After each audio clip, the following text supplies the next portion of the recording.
झूठ सरासरी बोले वो पतिव्रता नारी रे, वो पतिव्रता नारी रे। स्वामी राम जो कहे परिचारी, स्वामी राम जो कहे परिचारी, घर के रंग बिगावे से सत्यवादी देखे से दिखा झूठा दोष लगावे से सुपार करे तेरी जिंदगी जिसने भली बतावे से सत्यवादी देखे से दिखा झूठा दोष लगावे से।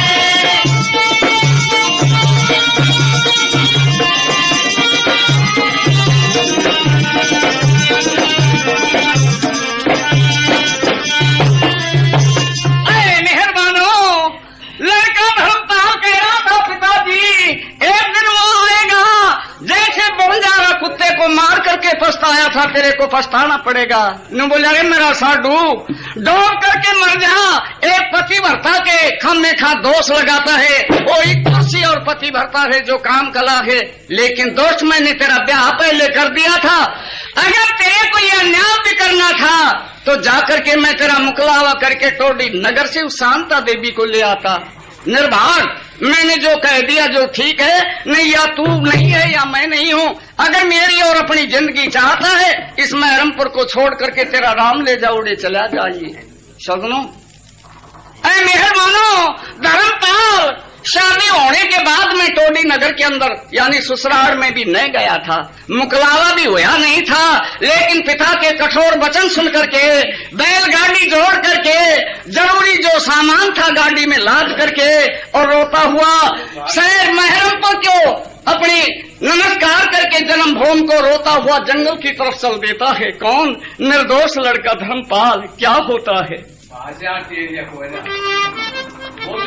काट दूं मैं गाने तेरी बेटी नहीं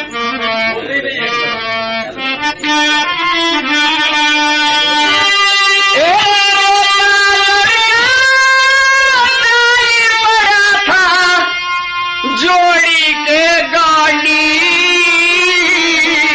बिना गुनाह छड़वाया ये मोटी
100 रुपये नगद पास में थे।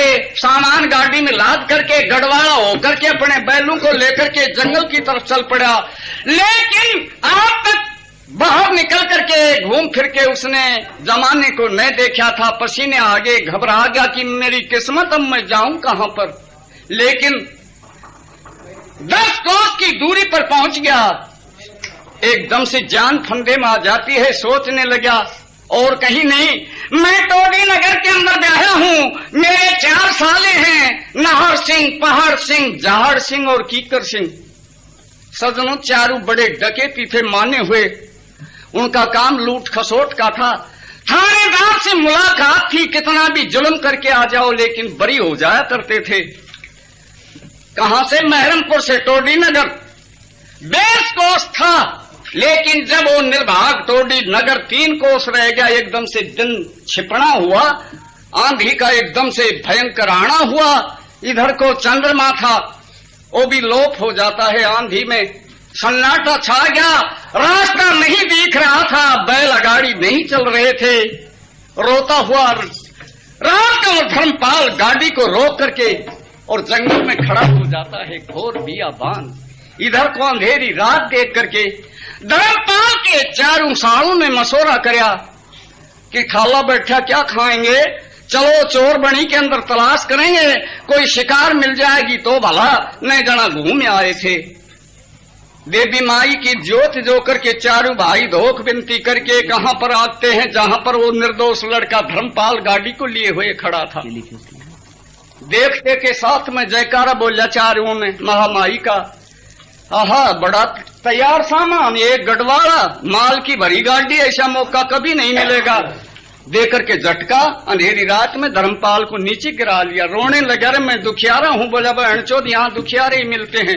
सपनों, शादी हुई उस टाइम पर गया था, लेकिन वो टोडी नगर के अंदर धर्मपाल नहीं गया था, मुकलावा होया नहीं था।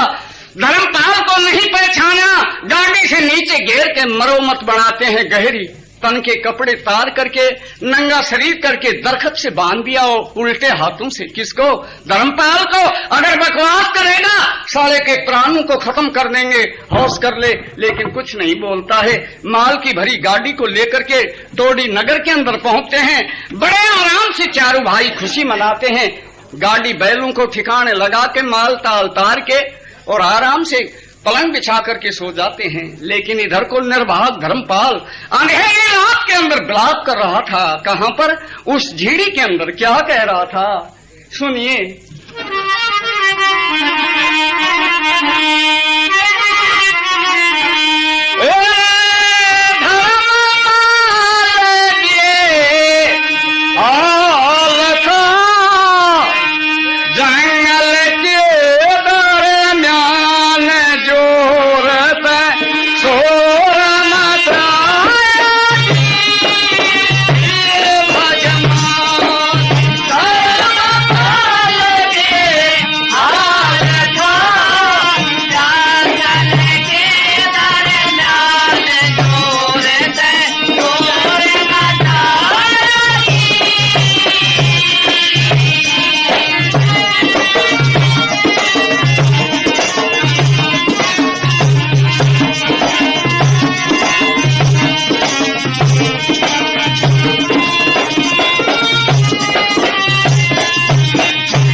बनाओ, मेरे तो पंख नहीं उड़ जाऊं, मेरे तो पंख नहीं उड़ जाऊं।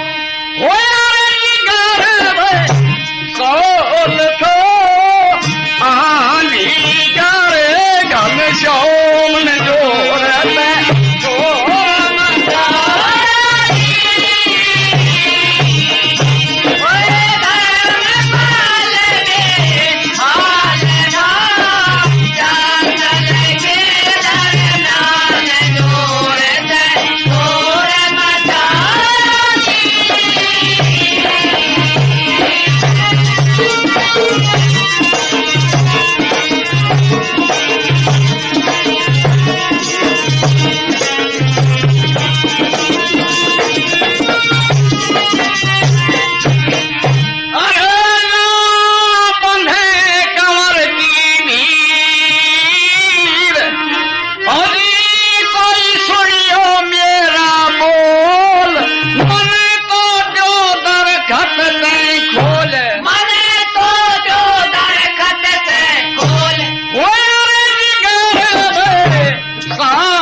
कोई मेरा दुख भरी कहानी को सुने।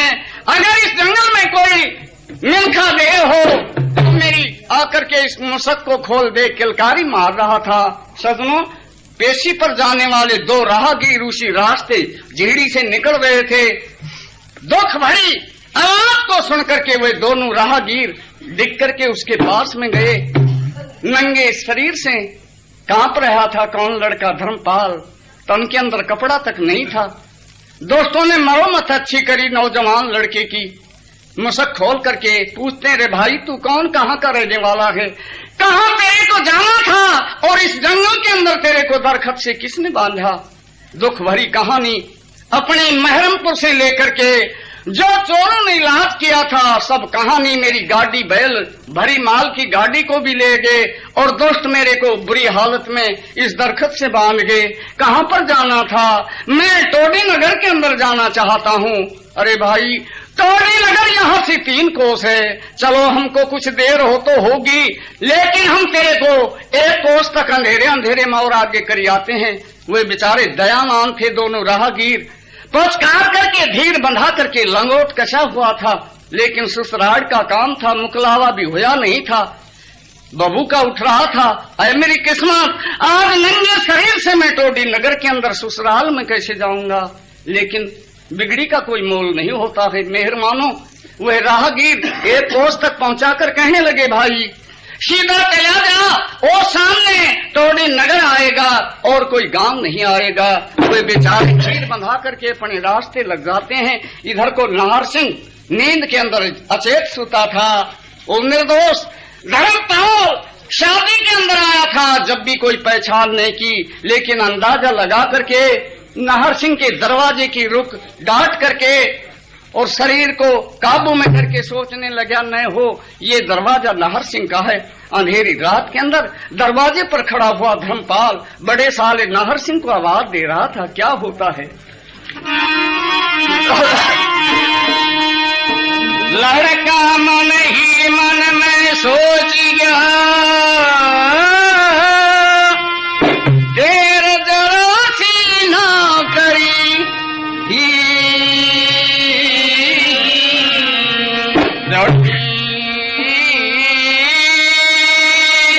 अरे दरवाजे पे पहुंच गया।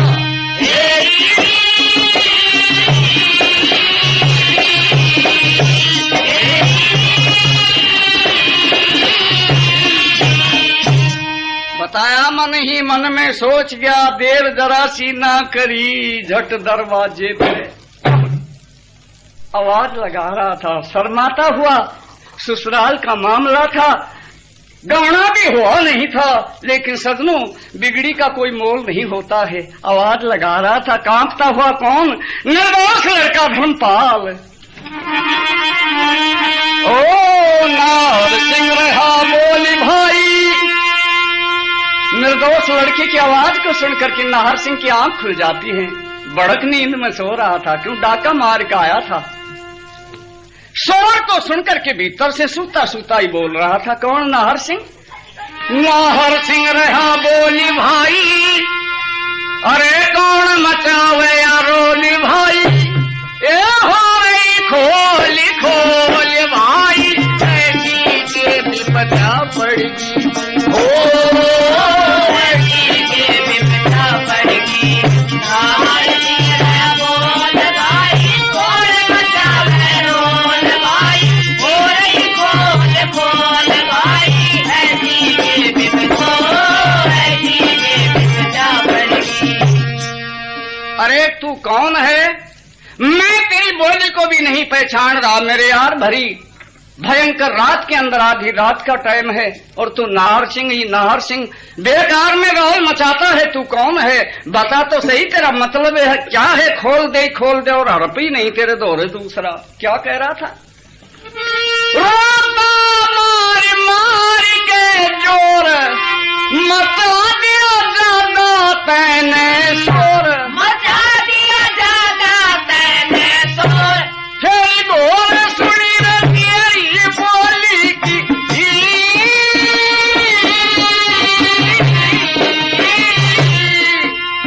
गोर सुनी तेरी रे बोली की, सीने में लागी रे गोली की, सोचा खोल दली रे बोली की, ले लाली मेरी भी झड़की, ओ लाली मेरी भी झड़की।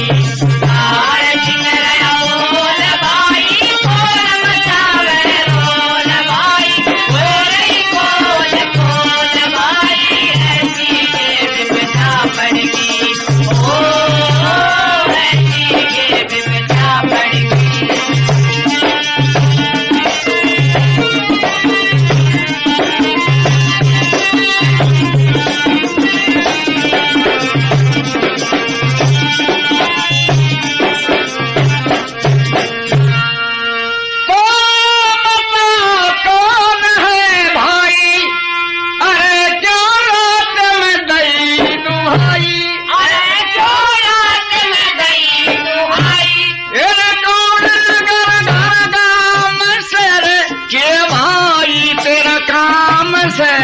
तू जाने मेरा नाम सर के किस्मत आगे अड़गी, ओ के किस्मत आगे अड़गी। नाहर सिंह रहा बोल भाई, कौन मचावे रोल भाई, ओ रही खोल खोल भाई, ऐसी के विपदा पड़गी, ओ ऐसी के विपदा पड़गी।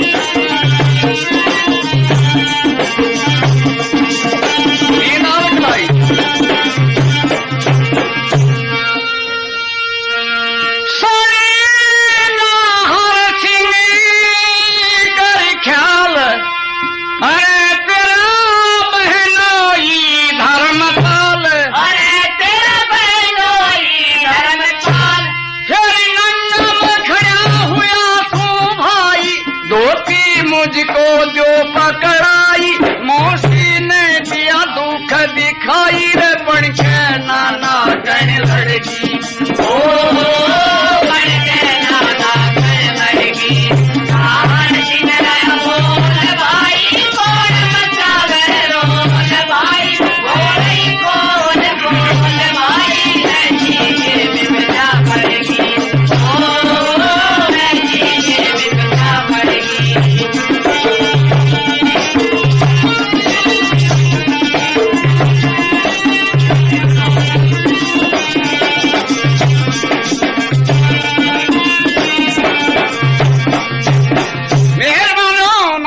कह रहा था तो चढ़ाक चढ़ाक बोल रहे हैं जैसे मेरा रिश्तेदार हो। मेरे यार शर्म नहीं आती है, मेरा नाम ले रहा है बार बार नाहर सिंह। अरे तू क्या बवाल है, कहाँ का रहने वाला है, क्या मुसीबत है, मेरे दरवाजे पर शोर क्यों मचा रखा है?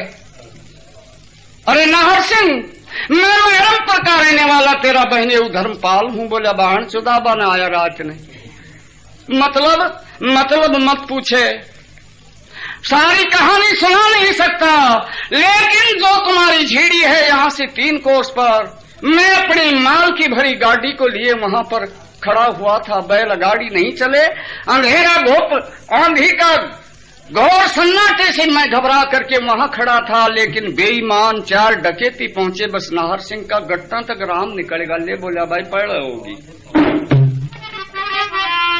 अरे बस किस्मत गई मेरी फूट, गाड़ी मेरी लई चोराने लूट, गाड़ी लई चोराने लूट।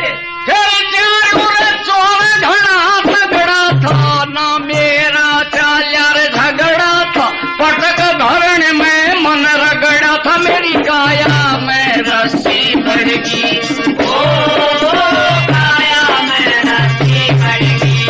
नाहर सिंह रहा बोल भाई कौन मचावे रोल भाई बोल भाई ऐसी के विपदा पड़गी ओ ऐसी के विपदा पड़गी।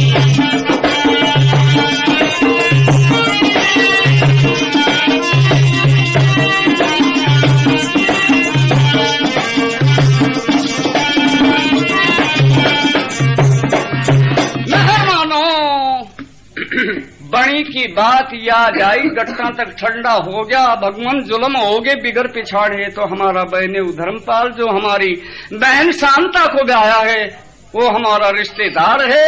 अगर गांव में चर्चा चल गई, हमारी माँ को खबर पड़गी तो वह चूंट के खा जाएगी, सारे गांव में ढिंडोरा पिट जाएगा। लेकिन सोच समझ के धर्मपाल को अंदर बुला लेता है, कमीज और चद्दर देकर पलंग बिछा दिया। जीजाजी आराम करो, क्या हरकतबाजी हुई आपके साथ? मैंने बोला नाहर सिंह तू पाव में पूणी भी को ना, मेरे साले बड़े अमन ने 4 डाकू में बहुत डकराया, लेकिन मेरे सालों ने मेरा चून सा गूंद दिया।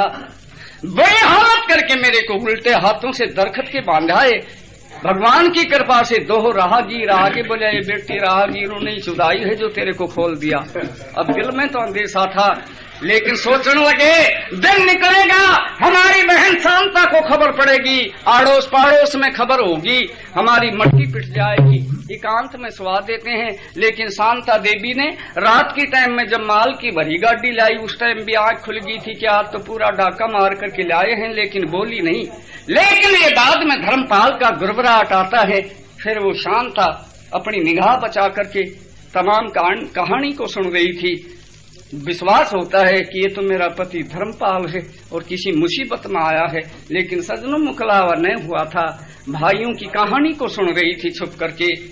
यूं कहने लगे जीजा जी माल का ख्याल क्या करते हो तुम? एक गाड़ी गई है, अगर तुम्हारी 4 गाड़ी उसके बदले में नहीं जुमाए तो हमारा भी जीना बेकार है। आपको मालूम है हमारी दोस्ती कहाँ पर है? थानेदार से। जमीन में होगी तुम्हारी गाड़ी को निकलवा दूंगा, आसमान में होगी उतरवा दूंगा। लेकिन धर्मपाल रो रहा था, मेरी फूटी किस्मत है, नाहर सिंह मेरे गया धन पिछोतरा मांगेगा और ये थाना का झाड़ मेरे मत लगाओ। लेकिन कहने लगे जीजाजी आप तो बेवकूफ, हमारे सहन नहीं होता है, हमारे बटियों का हमारा बहनियों का माल डकैती खा जाए, हमारा जीना बेकार है सजनों। रात की टाइम में धर्मपाल को मकान में सुला दिया, वो बेचारा पिटा कुटा था, कुछ बेहोशी में होकर सो जाता है। लेकिन चारों अत्याचारी थाने के अंदर पहुंचे। रात रात में जात का मुसलमान थानेदार था, जाकर के कुंडी को खड़खड़ाई। थानेदार बोला कौन है? नु बोला जी नाहर सिंह है। अरे नाहर सिंह मेरे यार एक गलती रात के अंदर आ जा, कहना कैसे हुआ? नु बोला जी धरती पाट गिर पड़ होगी। अरे क्या गजब हो गया? नु बोला जी पूछो मत ना, आज जैसे गजब हमारे साथ में कभी हुआ नहीं और आगे होने की आस भी नहीं है। लेकिन अगर ये हमारी बात नहीं बनी तो ये समझ लो हमारा जीना ही बेकार है। थाने के अंदर ही चारों भाई अपनी गर्दन को काट के चले जाएंगे, लेकिन वापस टोडी नगर को नहीं जाएंगे। अरे मतलब क्या है? बोले जी बता नहीं सकता।